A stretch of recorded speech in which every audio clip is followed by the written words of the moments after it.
वीतराग परम तपस्वी, हम सब के मार्गदर्शक, प्रेरणा स्रोत, निस्वार्थ भाव से देश और समाज की सेवा करने वाले, हमारे और आपके जीवन का सुधार करने वाले, लोक और परलोक को सुधारने वाले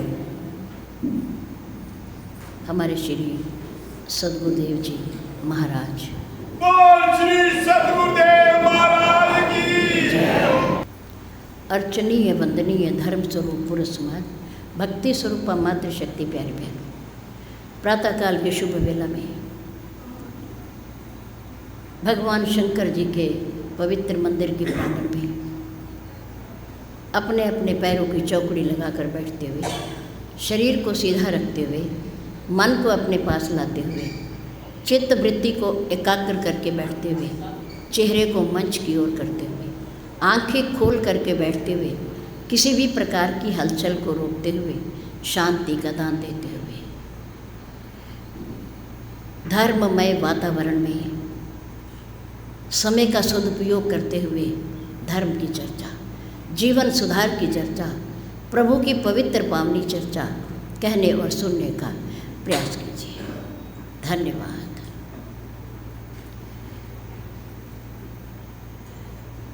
इस भव्य मंदिर के सम्मानित सभा के द्वारा रखे गए 6 दिन के समय में से आज दूसरा दिन है। हम अपने अपने जीवन का कल्याण करने के लिए, मनुष्य जन्म को सार्थक करने के लिए यहाँ पर बैठे हैं। उसके लिए सत्संग प्रथम सीढ़ी है। सत्संग के माध्यम से ही हमें पता चलता है कि हमारे और आपके जीवन का अर्थ क्या है। योनियाँ और भी हैं और उन योनियों में से हम और आप गुजर कर आए हैं कर्मों के हिसाब से, और अब भी कोई निश्चय नहीं है कि हमारी मुक्ति हो जाए या हमें मोक्ष की प्राप्ति हो जाए या हमें फिर कभी किसी माँ के गर्भ में ना आना पड़े। ऐसा कोई निश्चय नहीं है। मनुष्य के कर्मों के आधार पर ही उसके आगे की योनि का प्रारंभ होता है, निर्माण होता है। इसलिए सोच समझकर कर्म करते समय 10 बार विचार करें। अपना हो, अपनों का हो, दूसरों का हो, क्योंकि हमारी जमीन और जायदाद के, धन दौलत के उत्तराधिकारी तो हैं और नहीं हैं तो बन जाते हैं, लेकिन कर्मों का कोई उत्तराधिकारी नहीं होता। वो अपने आप को ही भुगतने हैं। हमारे कर्मों का फल हम ही भोगेंगे, हमें ही मिलेगा, दूसरा नहीं। इसका प्रमाण है जगत प्रसिद्ध डाकू रत्नाकर, जिनका बाद में नामकरण हुआ महर्षि वाल्मीकि। बहुत बड़े डाकू, और आज के युग के नहीं, प्राचीन काल में, सतयुग के अंत में, क्योंकि उन्होंने भगवान श्री राम के अवतार से पहले कौन सा ग्रंथ लिखा था? है रामायण। कौन सा ग्रंथ? रामायण। दो हैं, श्री रामायण और श्री रामचरित मानस। श्री रामायण देववाणी में है, संस्कृत भाषा में है,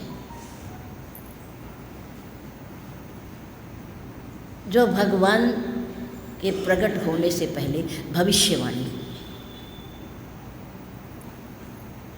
उन्होंने कहा त्रेता युग में और त्रेता युग के भी अंत में ऐसा होगा, पार ब्रह्म परमात्मा आएगा। वो कर्म कर रहे थे, किस लिए? परिवार के लिए। मनुष्य की, पुरुष की जिम्मेदारी होती है कि परिवार का लालन पालन करना, कमा कर लाना, पुरुष की।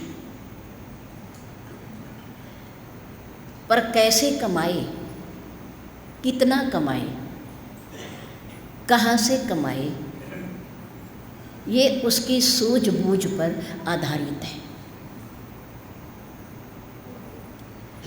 परिवार का लालन पालन करना ये पुरुष की जिम्मेदारी है, और पुरुष की आय के मुताबिक अपने घर को चलाना ये महिला की जिम्मेदारी है। घर को महिला चलाती है, पुरुष कमा कर लाता है, कोई बात नहीं। दोनों की जिम्मेदारी रहती है परिवार के प्रति।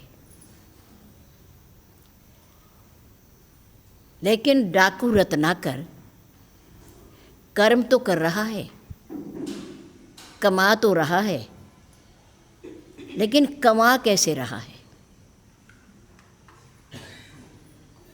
नरसंहार करके, लोगों को लूट कर, यात्रियों को मारकर, उनकी जेब पर डाका डालकर घर लाता है, परिवार का लालन पालन करता है। समय आया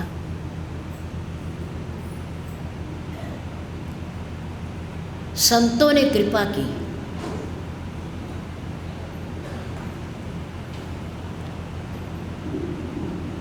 और उस जंगल से गुजर रहे महापुरुषों को डाकू रत्नाकर ने रोका।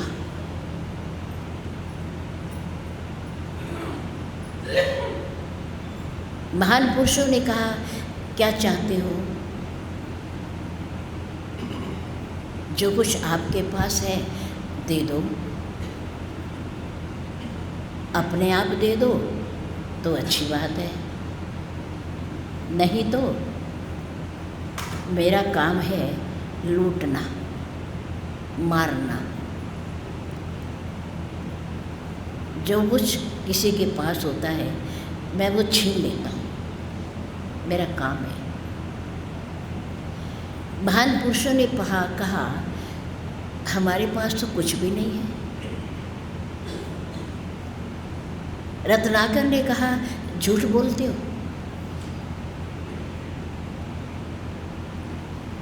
सबके पास कुछ ना कुछ होता है, तुम्हारे पास भी है, अपने आप दे दो, अच्छी बात है। महान पुरुषों ने कहा, नहीं, हम झूठ नहीं बोलते, हम इस रास्ते पर चले हैं सब कुछ देकर, सब कुछ लुटा के आए हैं हम, हमारे पास कुछ नहीं है। पर डाकू है, कैसे मानने वाला है? महान पुरुषों ने डाकू से पूछा, रत्नाकर से, कि तुम ऐसा धंधा क्यों करते हो? मनुष्य होकर के भी तुम पाप कर्म क्यों करते हो? रत्नाकर ने कहा, मेरा काम है, मेरा व्यापार है, मैं परिवार का लालन पालन करता हूँ इससे। अच्छा, तो जिस परिवार के लालन पालन के लिए तुम इतना बुरा काम कर रहे हो, लोगों से छीना झपटी कर रहे हो, उनका संहार कर रहे हो, बेईमानी से लूट रहे हो, इस कर्म का फल तुम जानते हो? रत्नाकर ने कहा, नहीं, मैं केवल इतना जानता हूँ कि मैं अपने परिवार का मालिक हूँ, संरक्षक हूँ, मेरा काम है उसका लालन पालन करना, वो किसी भी तरीके से। संतों ने कहा, नहीं, तुम भूल कर रहे हो, ये कर्म तुम अपने लिए कर रहे हो, तुम्हारे इन कर्मों का साथी कोई नहीं है।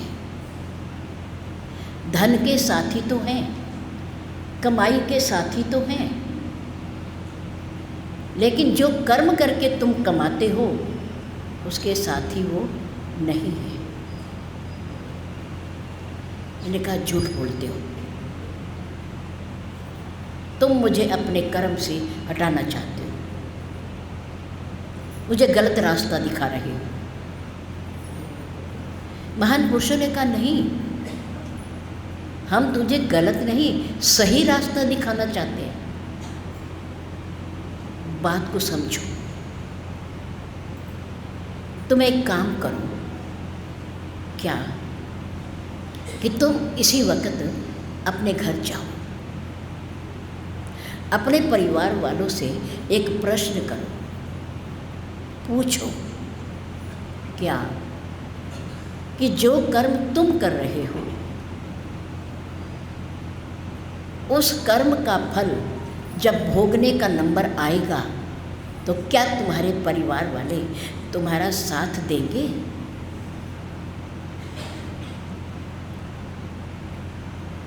डाकू ने कहा, मुझे बहकाना चाहते हो, तुम भागना चाहते हो, मैं तुम्हें जाने नहीं दूंगा। महान पुरुषों ने कहा, हम प्रश्न का उत्तर लिए बिना जाना भी नहीं चाहते, हम तुम्हारे से प्रश्न का उत्तर लेकर ही जाएंगे। रत्नाकर ने कहा, मुझे कोई विश्वास नहीं, मैं नहीं मानता। महान पुरुषों ने कहा, अच्छा, तुम एक काम करो, क्या कि तुम हमें एक पेड़ से बांध दो, और जब तुम उत्तर लेकर आओ और हम तुम्हें बंधे मिले और तुम्हारे प्रश्न का उत्तर तुम्हें मिल जाए तो फिर हम तुम्हें छोड़ देना हमें।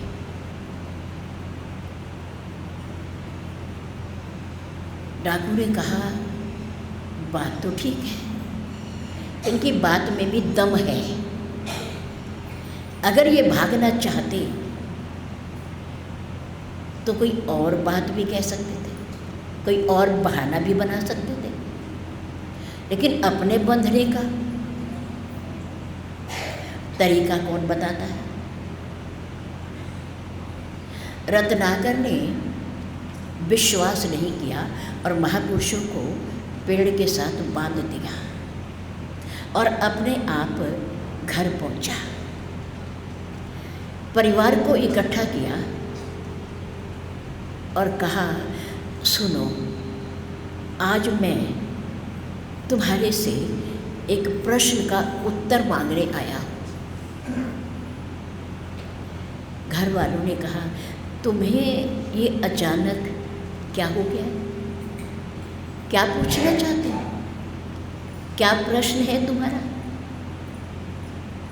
रत्नाकर ने कहा, मेरा ये प्रश्न है कि मैं जो बुरा कर्म करके, लूट के, मार कर, चोरी करके तुम्हारे लिए कमा कर लाता हूँ, उस कर्म का फल जब भोगने का नंबर आएगा तो क्या तुम मेरा उसमें साथ दोगे?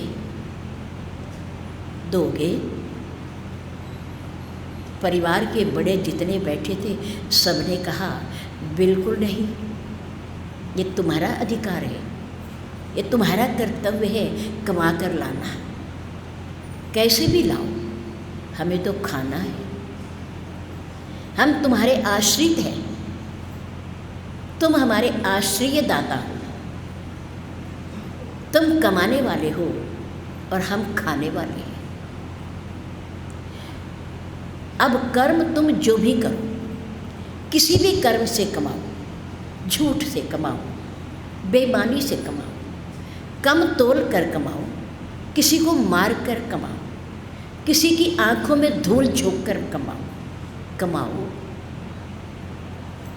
तुम कमाने वाले हो और हम खाने वाले, हम तुम्हारे साथी नहीं हैं। रत्नाकर ने कहा बस,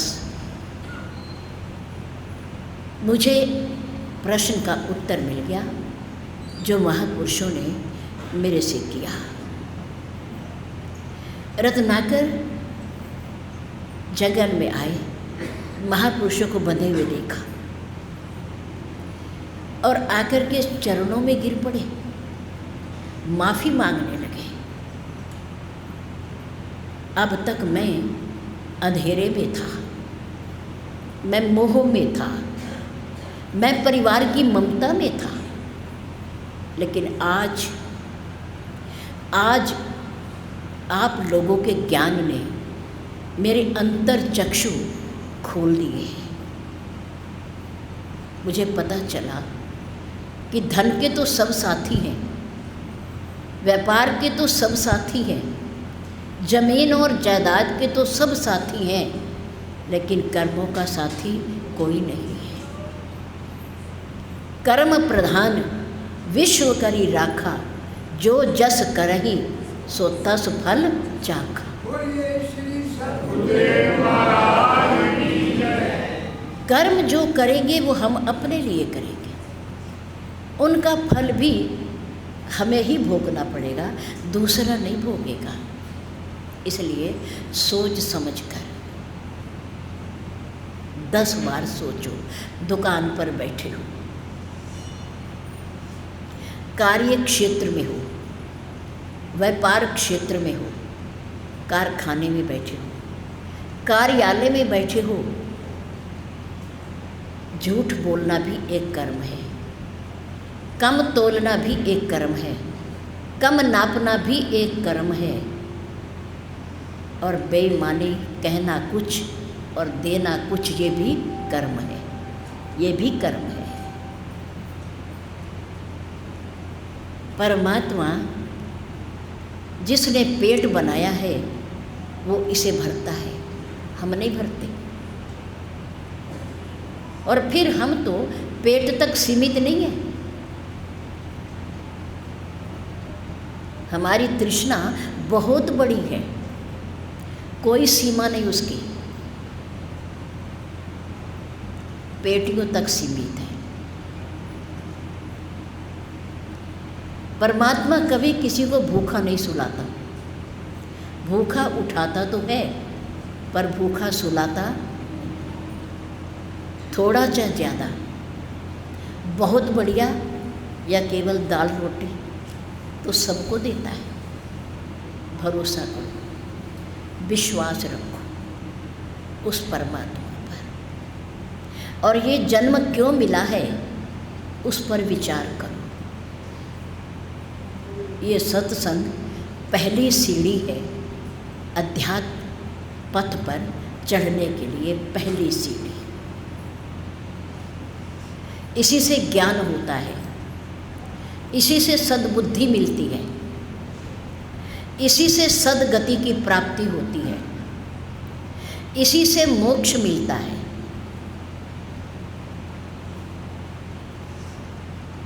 इसलिए सत्संग सुन करके उस पर अमल भी करना है, सारी बातें नहीं, जो समझ में आ जाए, जो अंदर चली जाए। सारा सत्संग तो कभी भी कोई नहीं सुनता और हम पचा भी नहीं पाते, लेकिन जितना समझ में आ जाए, जितना हमारे काम का है, जितने से हमारा जीवन सुधार हो जाए, उतना सुन ले, उतना सुन।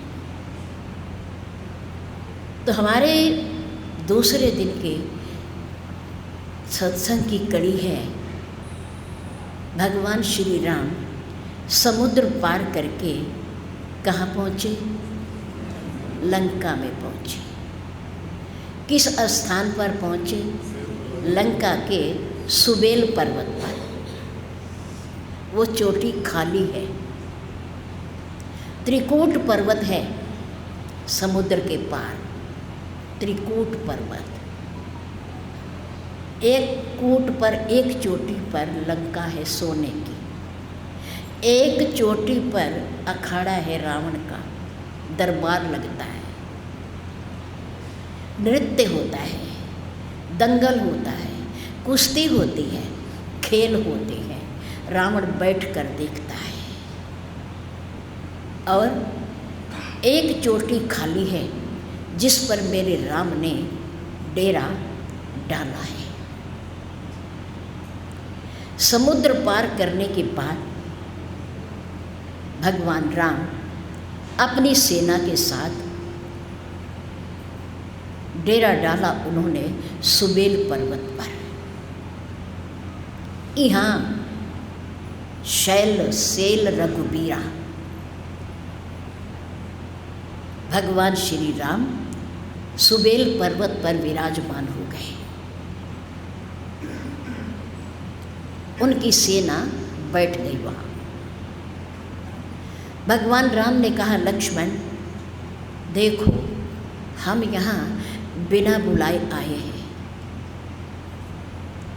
तो हमें अपने बैठने की जगह भी अपने आप बनानी पड़ेगी, आसन भी अपने आप लगाना पड़ेगा और बिस्तर भी अपने आप बिछाना पड़ेगा।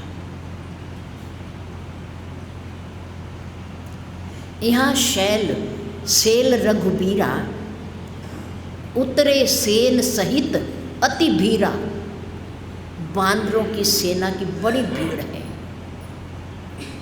उस पर्वत पर आकर बैठ गए। अब लक्ष्मण जी ने क्या किया? प्रभु के बैठने के लिए यहाँ तरु तर किसलय, किसलय में ना लाल लाल छोटी छोटी कोमल पत्ती जो पेड़ पर आती हैं उसे किसलय कहते हैं।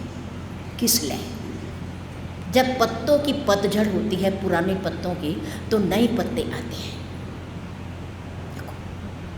हेमंत ऋतु आती है तो पेड़ के पुराने पत्तों को कमज़ोर करती है, उनका रंग भी पीला हो जाता है। और फिर पतझड़ ऋतु आती है, वो पीले पत्तों को झाड़ देती है, गिरा देती है। और फिर बसंत ऋतु आती है, उन पुराने पत्तों की जगह नए पत्ते दे देती है। प्रकृति का कितना सुंदर खेल है। हेमंत आई, पत्ते पुराने हो गए, पतझड़ आई, पत्ते गिर गए, और बसंत आई तो पत्ते नए हो गए। ईश्वर का कुदरत, प्रकृति कितना सुंदर नियम है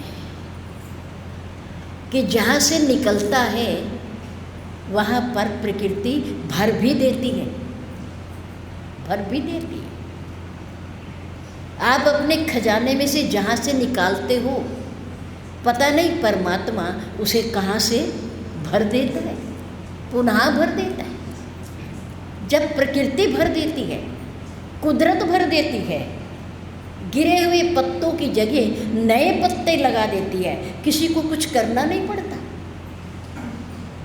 तो आपके कमाए हुए धन में से जब कुछ धन धर्म में निकल जाएगा तो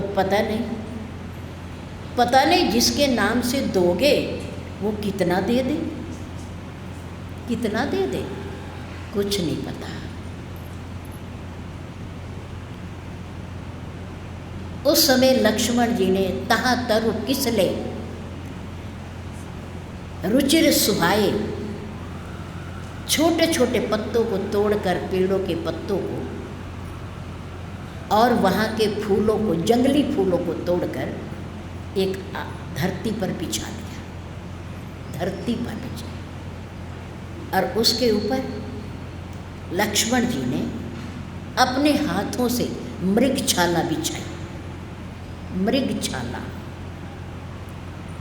उस पर मेरे प्रभु राम आकर बैठ गए, बैठ गए। इस झांकी को आप अपने चित्त में, अपने अंतःकरण में विराजमान कीजिए।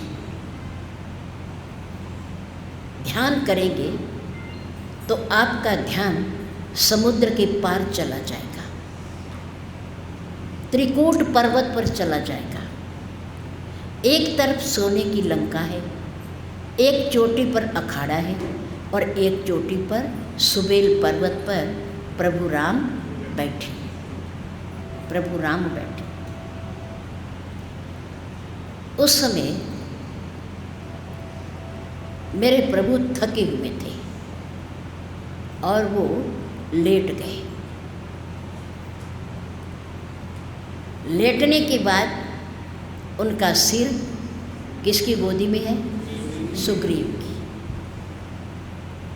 और उनके पास हवा करने के लिए कौन बैठे हैं? विभीषण जी बैठे हैं, कानों के पास विभीषण जी बैठे हैं। और जब लेटे तो सिर भी रख लिया, सिरहाना भी मिल गया, हवा भी होने लगी। अब चरणों की तरफ आ गए कौन? अंगद और हनुमान जी। अंगद और हनुमान जी वो सेवक हैं, वो सेवा करने लगे। बड़भागी अंगद हनुमाना, चरण कमल चापत विधि नाना। और प्रभु पाछे लक्ष्मण वीरासन। थोड़ी दूरी पर भगवान की पीठ है, जिधर मुंह पूरब की तरफ है, सिर सुग्रीव की गोदी में है, पास में बैठे हैं सिर के पास विभीषण जी, और श्री चरणों पर है अंगद और हनुमान। और पीठ के पीछे वीरासन, वीर आसन की मुद्रा में धनुष बाण लेकर के लक्ष्मण जी बैठे हैं। राम सोते हैं तो लक्ष्मण जी पहरा देते हैं। क्या करते हैं? पहरा देते हैं। सोने से पहले लक्ष्मण जी प्रभु के श्री चरणों को दबाते हैं, उन्हें सुलाते हैं। फिर वो सो जाते हैं तो लक्ष्मण जी पहरा देते हैं, सोते नहीं हैं। याद रखो, 14 वर्ष तक, 14 वर्ष की अवधि तक लक्ष्मण जी सोए नहीं, ना उर्मिला सोई और ना लक्ष्मण जी सोए। पहरा दिया बैठकर, अन्न भी नहीं खाया, कंदमूल फल खाए, क्योंकि वो सेवा में आए हैं।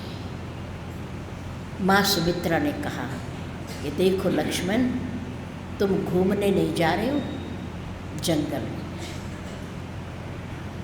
पर्यटन पे नहीं जा रही हो, सैर करने नहीं जा रहे हो, कहाँ जा रहे हो? अपने माता पिता के साथ जा रहे हो। ज्येष्ठ भ्राता माँ पिता होता है और उनकी धर्मपत्नी माँ होती है। माँ, ये तुम्हारे माता पिता, इनकी सेवा करना। ये खा लें, भोजन खा लें तो बच जाए तो कुछ खा लेना, और जब ये सो जाए तो तुम बैठकर पहरा देना, पहरा देना। माँ की शिक्षा का पालन करते हुए लक्ष्मण जी ने 14 वर्ष की अवधि तक ऐसा भाई कहाँ मिलेगा, कहाँ मिलेगा दुनिया में। बिना अपराध के तो राम भी बन आए, लेकिन माता पिता की आज्ञा से आए, और लक्ष्मण को तो आज्ञा भी नहीं है, आज्ञा भी नहीं। वो तो भाई की सेवा के लिए आए, सेवा के लिए। सोए नहीं, प्रभु पाछे लक्ष्मण वीरासन, वीर आसन में तैयार, मुद्रा में, कि कभी कोई आके आक्रमण ना कर दे, हमला ना कर दे, मैं तैयार हूँ। और कटे निशंग, सरबान सरासन, हाथ में धनुष बाण है, तैयारी की मुद्रा में बैठे हैं, वीर आसन में, सतर्क सावधान प्रभु के पीछे, आगे नहीं पीछे बैठे हैं, ध्यान करते हैं। वो देख रहे हैं, पहरेदार हैं, कि मेरे प्रभु के प्रति किसी ने भी जरा सी भी अगर लापरवाही की तो मेरे पास धनुष बाण है, मैं तैयार बैठा हूँ। मेरे प्रभु राम ने सुग्रीव की गोदी में सिर रखा। इस सुंदर आसन, झांकी का बहुत बड़ा अर्थ है, गंभीर अर्थ है इसका। मेरे राम ने सुग्रीव की गोदी में सिर रखा, इसका भी अर्थ है। क्या अर्थ है? मेरे राम कहते हैं, ऐ मेरे सखा, मेरे मित्र, तुम किष्किंधा के राजा हो। जितनी सेना मेरे साथ युद्ध करने आई है, ये सब तुम्हारी सेना है, मेरी नहीं है, तुम्हारी सेना है। तुम जैसा आदेश दोगे, जैसा इशारा करोगे, ये सेना वही करेगी। तुम राजा हो। मैंने अपना सारा भार तुम्हारे ऊपर डाल दिया है, तुम्हारे ऊपर। इसलिए मैंने तुम्हारी गोदी में सिर रखा कि मेरा मान सम्मान, मेरी इज्जत, मेरे जीवन का भार, मेरी जीत और हार सब तुम्हारे हाथ में है, क्योंकि सेना तुम्हारी है, तुम्हारे आदेश पर चलेगी। मेरा सिर तुम्हारे पास है, मेरी रक्षा का भार तुम्हारे पास है और तुम्हारी सेना के पास है। मेरे राम ने विभीषण को अपने पास, कान के पास बिठाया। मानो मेरे राम कह रहे हैं, ऐ लंकेश, ऐ लंका के राजा, तुम रावण के छोटे भाई हो, तुम लंका के सारे भेद को जानते हो, सारे रहस्य को जानते हो। उसके पास कितनी सेना है, कितने प्रकार का बल है, कितने अस्त्र शस्त्र हैं, कितनी शक्ति उसके पास है, ये तुम सब जानते हो। इसलिए लंकेश, युद्ध करते समय तुम मेरे कान के पास रहोगे, समय समय पर तुम मुझे सलाह देते रहोगे, मुझे परिचय कराते रहोगे, ये कौन योद्धा है, कितना शक्तिशाली है, इसकी बराबरी कौन कर सकता है, मुझे बताते रहोगे, मुझे सलाह देते रहोगे। और विभीषण ने दी है, अपना उत्तरदायित्व उन्होंने निभाया है, निभाया है। मेघनाद यज्ञ कर रहा है बहुत बड़ा, लक्ष्मण जी की मूर्छा के बाद। जब लक्ष्मण जी ठीक हो गए और पुनः लड़ने को तैयार हुए, सेना तैयार हुई, तो विभीषण ने कहा, प्रभु मेघनाद, इंद्रजीत एक यज्ञ कर रहा है और आज यदि उसका यज्ञ पूर्ण हो जाता है तो दुनिया में कोई भी योद्धा उसे हरा नहीं सकता, हरा नहीं सकता। प्रभु राम ने कहा, तो आप कहना क्या चाहते हो? मैं ये कहना चाहता हूँ कि आज मेघनाद का किसी भी प्रकार से ये यज्ञ पूर्ण नहीं होना चाहिए, नहीं होना चाहिए। मेरे राम ने आदेश दिया, जाओ लक्ष्मण, सुग्रीव, सेना को आदेश दो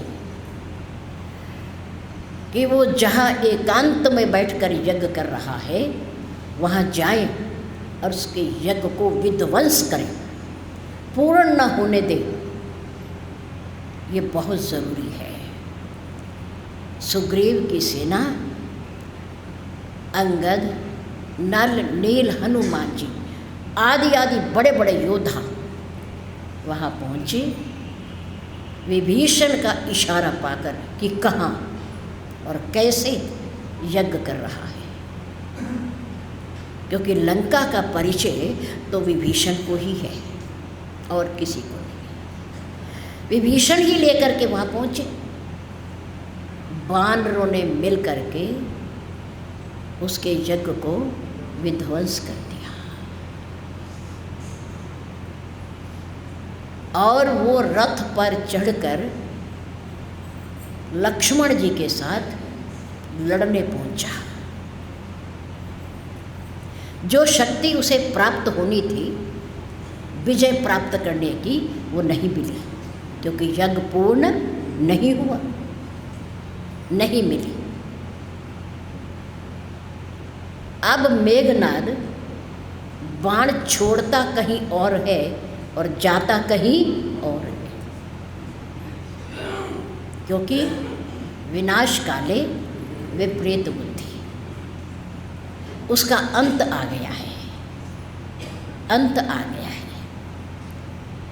लक्ष्मण जी और मेघनाद का युद्ध हो रहा है, मानो सुलोचना और उर्मिला का युद्ध हो रहा है। आज परीक्षा की घड़ी है। दो पतिव्रता महिला और दो योद्धा लड़ाई कर रहे हैं। अब देखना ये है कि इन दोनों में से, उर्मिला और सुलोचना की लड़ाई में से विजय किसकी होती है, जीतता कौन है। दोनों पतिव्रता हैं। सुलोचना भी, चाहे उसका पति दुष्ट बुद्धि का है, राक्षस है, बुराई का साथ देता है, लेकिन फिर भी उसकी पतिव्रता महिला, धर्मपत्नी, नागकन्या सुलोचना का उसे बल मिल रहा है। कोई बात, उसे बल मिल रहा है। लड़ाई हो रही है। मायावी राक्षस मेघनाद लड़ाई करता करता अदृश्य हो गया, छिप गया, क्योंकि मायावी होते हैं ना राक्षस, ये माया फैला देते हैं, अंधेरा कर देते हैं, प्रकाश कर देते हैं, अपने आप छिप जाते हैं, फिर प्रकट हो जाते हैं। ये माया है। अपने महलों में अपने पिता के पास पहुंचा और पुकार कर कहने लगा, पिताश्री युद्ध मत करो। अंतिम समय में व्यक्ति की बुद्धि ठीक हो ही जाती है। उसे लगने लगता है कि मेरा आगे का रास्ता तैयार है, तैयार है। मेघनाद ने कहा, पिताश्री युद्ध बंद कर दो, बहुत बड़ा नुकसान हो जाएगा, हमारा विनाश हो जाएगा। वो राम और लक्ष्मण कोई साधारण व्यक्ति नहीं है, साधारण योद्धा नहीं है। रावण क्या कहता है, कायर, डरपोक, युद्ध के बीच में से वापस लौट आया। लगता है कि तू रावण का पुत्र नहीं है। जाओ जाओ, चूड़ियाँ पहनकर घर बैठ जाओ राम से शत्रुता मैंने ली है, मैंने बैर बांधा है, इसलिए उसका मुकाबला भी मैं ही करूँगा, मैं ही करूँगा। अभिमान, अहंकार, अहम किसी का नहीं रहता दुनिया में, किसी भी वस्तु का, शरीर का हो, सौंदर्य का हो, ज्ञान का हो, धन का हो, अपनों का हो, घर बार का हो, किसी का भी अभिमान हो, हमेशा नहीं रहता। क्यों? क्योंकि इनमें से कुछ भी व्यक्ति के साथ नहीं जाता, इसलिए अभिमान भी नहीं रहता। अभिमान करने वाला चला जाता है, लेकिन जिनके प्रति अभिमान होता है वो यहीं रह जाता है, वो यहीं रह जाता है, वो हमारा साथ नहीं देता। जब मेघनाद निराश हो गया और उसने समझ लिया कि अब काल आ गया है, मृत्यु आ गई है, तो पुनः लक्ष्मण जी से लड़ने के लिए चला गया कि मैं कायर तो नहीं कहलाऊंगा, मैं युद्ध में पीठ तो नहीं दिखाऊंगा, अंतिम समय तक लड़ूंगा। युद्ध का परिणाम क्या हुआ कि आज मेघनाद धराशायी हो गया और लक्ष्मण विजयी हो गया, यानी सुलोचना हार गई और उर्मिला जीत गई। क्यों? क्योंकि उर्मिला के पतिव्रत धर्म का बल, शक्ति एक सदाचारी, एक सत्यवादी, एक सेवादार पति को मिल रहा था, और सुलोचना के पतिव्रत धर्म का बल एक दुष्ट पति को मिल रहा था, सच्चाई का विरोध करने वाले को मिल रहा था, असत्य का समर्थन करने वाले को मिल रहा था। इसलिए सुलोचना हार गई और उर्मिला जीत गई। हमेशा सच्चाई का समर्थन करो, सत्य का समर्थन करो, धर्म का समर्थन करो, अधर्म का कभी मत करो, कभी मत करो। धर्म का साथ दो, सच्चाई का साथ दो, सत्य वाले व्यक्ति का साथ दो, झूठे का कभी मत दो, क्योंकि उस कर्म का फल हमें ही भुगतना है, हमें ही भोगना है। तो लक्ष्मण जी वीरासन, वीर आसन पर बैठकर पीछे पहरा दे रहे हैं। अंगद और हनुमान दो सेवक भगवान के श्री चरणों की सेवा कर रहे हैं। किसी ने पूछा कि भगवान के श्री चरण दो, एक दायां और एक बायां, दाएं श्री चरण पर कौन है और बाएं श्री चरण पर कौन है?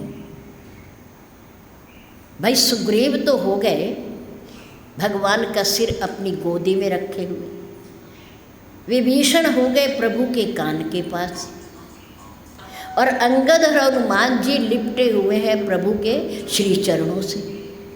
पर इन दोनों में से किसके पास दायां पैर है और किसके पास बायां पैर? बड़ी बुद्धिमानी की बात है, ध्यान देने की बात है कि कौन बाएं पैर पे हो सकता है और कौन दाएं पैर पे हो सकता है। लेकिन मेरी राम की मर्यादा, मेरे राम मर्यादा पुरुषोत्तम है, उनका आदर्श बड़ा ऊंचा है। किसी भी कार्य में, मंत्रिमंडल हो, सभा हो, परिवार हो, कोई भी हो, हर स्थान पर मेरे राम की मर्यादा दिखाई देती है। अंगद किष्किंधा राज्य के उत्तराधिकारी हैं, युवराज हैं, उनके पास पद है, पर हनुमान जी के पास कोई पद नहीं है। अंगद के पास पद है कि सुग्रीव के बाद राजा कौन बनेगा? किष्किंधापुरी का युवराज अंगद बनेगा। उसके पास कुर्सी है, उसका सम्मान है, उसके पास पद भी है, लेकिन हनुमान जी के पास कुछ भी नहीं है और वो लेना भी नहीं चाहते। वो भूखे भी नहीं हैं इन चीज़ों के। जिनके पास पद है, जिनका सम्मान है, जिनके पास कुर्सी है, लेखक ने उन्हें भगवान श्री राम जी का दायां श्री चरण दिया। क्या दिया? दायां श्री चरण। पुरुष समाज का दायां अंग प्रधान होता है, शुभ माना जाता है, शुभ माना जाता है। अंगद के पास कुर्सी है, भावी राजा है, किष्किंधापुरी का सम्मान है, उसका युवराज है, इसलिए मर्यादा के अनुसार उसे भगवान श्री राम जी का दायां श्री चरण मिला और श्री हनुमान जी को बायां श्री चरण। वो बाएं श्री चरण पर कि मेरे पास तो कोई पद है ही नहीं, जो मिल जाए वही अच्छा, जो मिल जाए वही अच्छा, पर मिला तो है ना, मिला तो है, कोई बात नहीं, वो उसका अधिकार है, ये मेरा अधिकार है, मेरा अधिकार है। तो दाएं श्री चरण पर कौन है? युवराज अंगद है और बाएं श्री चरण पर परम भक्त हनुमान जी हैं, हनुमान जी हैं। बड़ी सुंदर झांकी है, बड़ी सुंदर झांकी, और किसी झांकी का कोई वर्णन नहीं। लेकिन यहाँ लंका के सुगेल पर्वत पर मेरे राम ने जो सुंदर झांकी बनाई, मंत्रिमंडल बनाया, उस झांकी के लिए गोस्वामी तुलसीदास जी ने लिखा कि यही विधि कृपा रूप गुण धाम राम आसीन। कृपा रूप मेरे राम कृपालु, रावण जैसे दुष्ट व्यक्ति पर भी कृपा करने के लिए अपने आप आ गए हैं, अपने आप आ गए हैं। उसने बुलाया भी नहीं है, बुलाया भी नहीं है। भक्तों ने वन में बरसों तपस्या की भगवान के दर्शन के लिए। भेलनी माँ ने अपना पूरा जीवन लगा दिया प्रभु की प्रतीक्षा में, उन्हें बुलाते बुलाते। उसके बाद कहीं प्रभु के दर्शन हुए, लेकिन रावण के यहाँ तो मेरे राम बिना बुलाए आ गए, अपने आप आसन बना लिया, अपने आप बैठ गए, अपने आप लेट गए। और उन लेटने से जो झांकी बनी, उस झांकी को गोस्वामी तुलसीदास जी ने, भोलेनाथ जी ने और याज्ञवल्क्य के महर्षि जी ने और भक्ति के आचार्य काकभषुंड जी ने धन्यवाद दिया। वो मनुष्य धन्यवाद का पात्र है, बड़भागी है जो ऐसी झांकी को अपने हृदय में बसाएगा। जय श्री राम। यही विधि राम कृपा रूप धाम राम आसीन, धन्य ते नर यही ध्यान में रहत सदा लवलीन।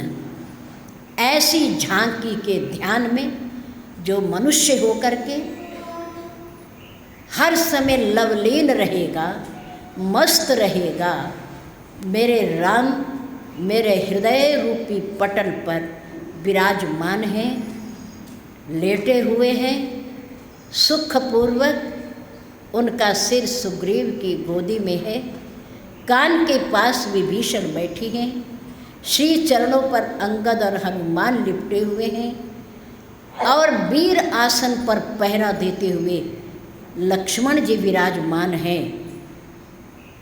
इस प्रकार की झांकी जिसके हृदय में बसेगी, मैं उस मनुष्य को धन्यवाद देता हूँ, धन्यवाद देता हूँ। वो धन्य है जिसके हृदय में मेरे राम का ऐसा रूप निवास करता है, निवास करता है। इस झांकी को धन्यवाद दिया। और इस झांकी का आगे क्या अर्थ है और लक्ष्मण जी वीर आसन पर क्यों बैठे हैं धनुष और बाण लेकर के, इसकी चर्चा कल होगी। धन्यवाद।